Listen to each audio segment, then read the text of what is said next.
What's up sa inyo mga guys? Ngayong araw nga pala ay makukuha na namin ang kauna-unang sahod namin dito sa Malaysia.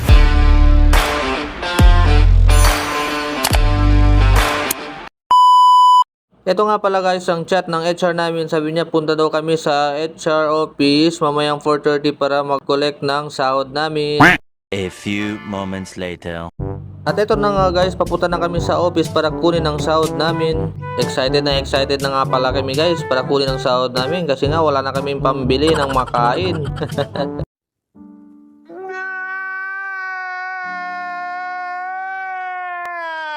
Etong office nga pala namin guys ay katapat lang siya ng accommodation namin.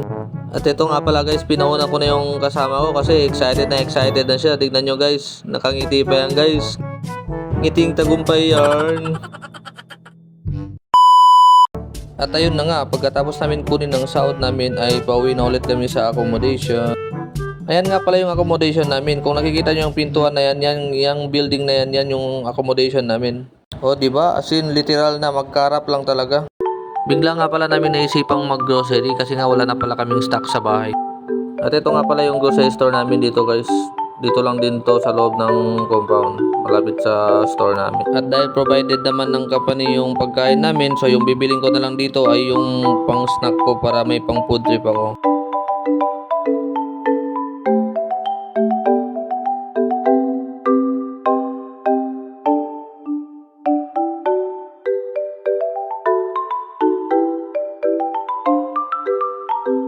Bumili nga pala ako ng mga tinapay, chichirya at saka mga noodles dito guys. Budget for 1 week more or less. At ang nagastos ko naman pala ay suma total 30 ringgit. O diba? Suma total. Suma total ay hindi suma cum laude. Ang galing! Ang galing! Hanggang dito na lang guys. Thank you for watching. See you on the next vlog.